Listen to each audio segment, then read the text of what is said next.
नमस्कार, हमारा नाम है समरीन और आपने देखना शुरू कर दिया है लाइव सिटीज़।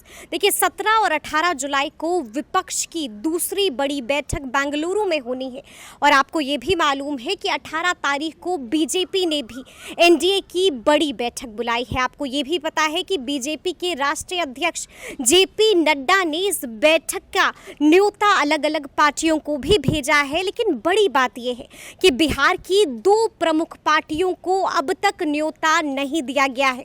जी हाँ, बिल्कुल सही समझ रहे हैं, हम बात कर रहे हैं वीआईपी की और आरएलजेडी की। तो चलिए फिर बात करते हैं और जानते हैं कि अब तक इन्हें न्योता क्यों नहीं मिला है और उनसे ये भी सवाल पूछेंगे कि अब आगे ये लोग क्या कुछ करेंगे। तो देखिए, इस वक्त हमसे बातचीत करने के लिए वीआईपी के राष्ट्रीय प्रवक्ता देवज्योति जी हैं। सबसे पहले तो बहुत शुक्रिया देवज्योति जी, बात करने नमस्ते, के लिए। प्रणाम। तो सवाल मेरा ये है कि 18 तारीख को जो बड़ी बैठक होने वाली है उसमें न्योता आया अभी आप लोग के पास? जब हमारे नेता ने आदरणीय सन ऑफ मल्ला मुकेश सहनी जी ने किसी के साथ गठबंधन का ऐलान ही नहीं किया तो न्योता का सवाल कहाँ उठ रहा है। हमारा जो पार्टी की जो मांग है जी। हमारी पार्टी की मांग निषाद आरक्षण है। हम निषाद आरक्षण के लिए हमारी पार्टी 2014 से 2018 में हमारे नेता ने पॉलिटिकल पार्टी बनाया जिसका नाव छाप है, हमारा जो चुनाव चिन्ह है, और हमारे पूरे देश में जो है वो अपने निषादों की आवाज़ बन चुके हैं। एक बंसी का बेटा अगर सारे लोगों को निषाद क्रांति को छेड़े हुए है तो उस निषाद क्रांति हमारे लिए ज़्यादा महत्वपूर्ण है। आज के दिन में हम लोग डॉक्टर संजय निषाद नहीं बन सकते हैं। डॉक्टर संजय निषाद कि बेटा भाजपा का एमपी, अपने मंत्री, इधर आरक्षण में कुछ नहीं हुआ। हम पूछना चाहते हैं कि आदरणीय योगी आदित्यनाथ जी ने भी संकल्प लिया था उत्तर प्रदेश की चुनाव में कि निषाद आरक्षण हम लागू कर देंगे। तो निषाद आरक्षण की आज के दिन में हम लड़ाई लड़ रहे हैं और 25 जुलाई को जब हमारे आदरणीय नेता ने कहा है कि वीआईपी का जो है नाव किस तरफ जाएगा, 25 जुलाई को फूलन देवी जी के शहादत दिवस में हमारे नेता निर्णय ले सकते हैं इसमें कि हम लोग को आगे का क्या करना है। हम लोग उनके निर्देश का इंतजार कर रहे हैं। अच्छा, ऐसा भी तो हो सकता है ना कि जो आपकी मांग है निषाद आरक्षण को लेके, क्या यही वजह तो नहीं है कि इसलिए आप लोगों को आमंत्रण नहीं आया है? हर एक लोग जो है निषाद आरक्षण की जो लड़ाई है, ये निषाद आरक्षण की लड़ाई 2021 में ही हमारे नेता को मंत्रिमंडल से बर्खास्त कर दिया गया। अगर हमारे नेता चाहते कि आरक्षण को डाइल्यूट करके और सबके साथ मिल के रहने का, तो उनको मंत्रिमंडल से बर्खास्त नहीं किया जाता है। नहीं ना करता कोई मंत्रिमंडल से बर्खास्त। तो निषाद आरक्षण हमारे पार्टी की प्रथम प्राथमिकता है।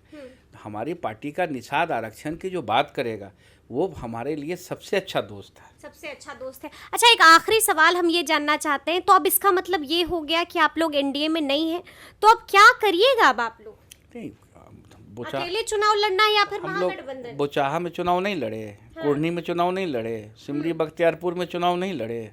तो वीआईपी की तो ताकत है आज के दिन, वो ताकत जो है महागठबंधन ने भी देखा है, एनडीए ने भी देखा है। अब आगे क्या होगा इसका तो हमारे नेता निर्णय लेंगे।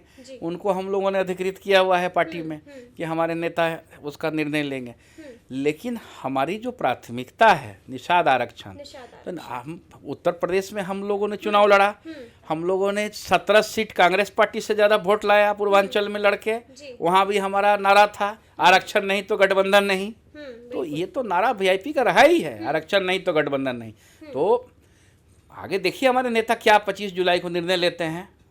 मुझे भी इंतजार है आगे क्या होता है, आपको जानकारी और मिलेगा 25 जुलाई को विस्तार से। लेकिन 25 जुलाई को जैसा कि आपने यहाँ पर जिक्र कर दिया, तो एक सवाल हम ये भी आपसे पूछना चाहते हैं कि सहनी जी ने साफ कर दिया है कि गठबंधन किधर होगा उसका फैसला 25 जुलाई को तो नहीं होगा, उसका फैसला नवंबर तक होगा। 25 जुलाई को जो है आपको झलक मिल जाएगी, ट्रेलर दिखाने वाले हैं का नाव जो है और एक बंसी का बेटा जो है किस तरह से अपनी ताकत को 2024 में लोकसभा में हम लोग दिखाएंगे, मतलब शक्ति प्रदर्शन करने वाले उसका हैं। इशारा आपको मिलेगा, ट्रेलर दिखाने वाले हैं। तो देखिए इस वक्त हमसे बातचीत करने के लिए यहाँ पर मौजूद हैं आरएलजेडी के प्रवक्ता फजल इमाम जी। तो सबसे पहले तो बहुत शुक्रिया बात करने के लिए। शुक्रिया आपका और लाइफ सिटीज़ का। जी देखिए बड़ा सवाल ये है फजल जी कि 18 तारीख को जो बीजेपी ने बैठक बुलाई है, देखिए बड़ी बैठक है, बड़ी रणनीतियां बनने वाली हैं, बड़े बड़े नेता आ रहे हैं, लेकिन कैसे भूल गए उपेंद्र कुशवाहा को, न्योता ही नहीं आया। तो ये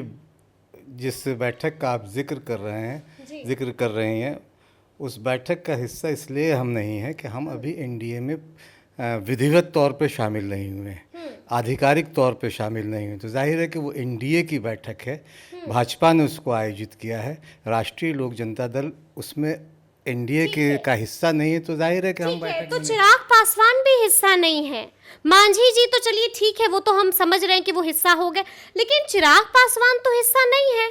तो जब चिराग को न्योता आ गया तो कुशवाहा जी को न्योता क्यों नहीं? चिराग को क्या, चिराग जी के साथ क्या बात हुई, चिराग के साथ किस तरह की बातें हुई, ये तो चिराग जी बेहतर बता सकते हैं, ये और उनकी पार्टी बेहतर बता सकती है। लेकिन जहाँ तक राष्ट्रीय लोक जनता दल और माननीय उपेंद्र कुशवाहा जी की बात है, तो हम लोगों ने बार बार इस बात को साफ किया कि अभी हम लोग एनडीए या किसी गठबंधन में नहीं। लेकिन सुनने में ये भी आया है कि कुशवाहा जी ने तो टिकट तक कटवा ली थी कि 18 तारीख को दिल्ली जाना है, लेकिन अब तो पत्र में जो है पत्र न्योता ही नहीं आया है, तो जाएंगे कैसे? ऐसी कोई बात नहीं थी कि सुनने में, और जैसे चर्चाएं बहुत हो रही हैं। एक कहावत है कि आँख और कान में जितना फ़र्क है उतना ही फ़र्क सच और झूठ में होता है। अच्छा। सुनने में और कहने में अलग सी बात है।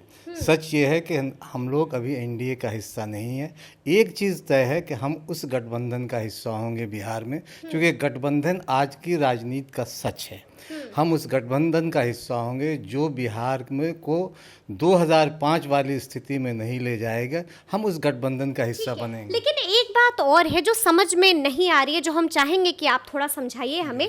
जब कुशवाहा जी ने महागठबंधन छोड़ा था तो कहा ये जा रहा था, चर्चाएं ये हो रही थी कि अब तो मतलब बीजेपी है, मतलब एनडीए में तो शामिल हो ही जाएंगे। कहा ये भी जा रहा था, जिस तरह से लगातार नड्डा जी से मुलाकात हुई, उसके बाद अमित शाह जी से मुलाकात हुई, तो मतलब साफ था।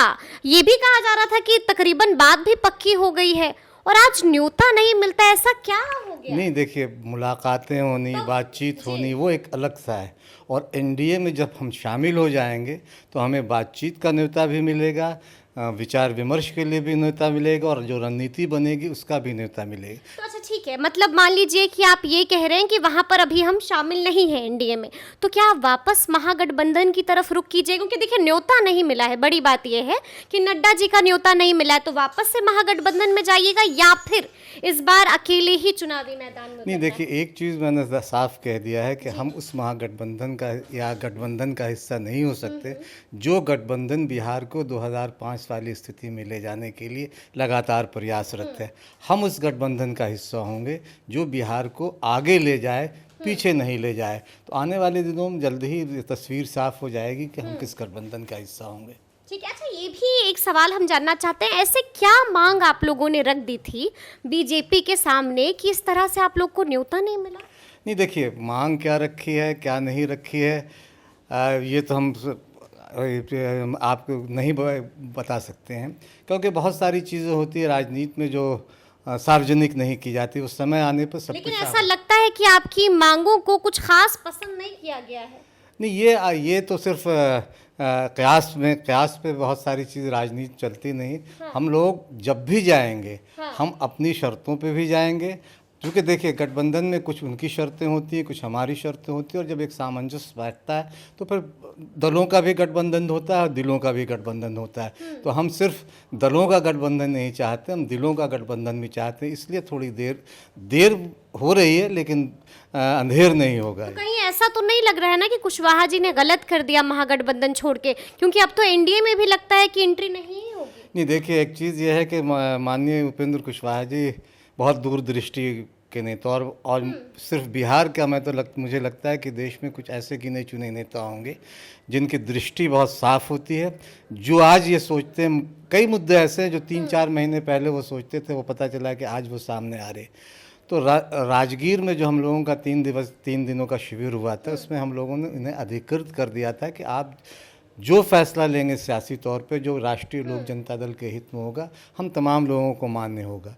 तो मुझे लगता है कि उपेंद्र कुशवाहा जी ने कोई फैसला जल्द ही लेंगे, और वो फैसला न सिर्फ राष्ट्रीय लोक जनता दल बल्कि राष्ट्रीय लोक जनता दल से जुड़े नेताओं और कार्यकर्ताओं के लिए फ़ायदे वाला होगा, बेहतर होगा। तो सुना आपने क्या कुछ कह रहे हैं ये नेता, तो अब देखना होगा कि आगे क्या कुछ होता है। लेकिन आपको बता दें कि इशारों इशारों में इन लोगों ने बड़ा संकेत भी दिया है। तो अब जो कुछ भी होगा इसी तरह से हम आप तक लाते रहेंगे। तो ऐसे तमाम अपडेट्स के लिए हमारे साथ बने रहिएगा और देखते रहिएगा लाइव सिटी। शुक्रिया।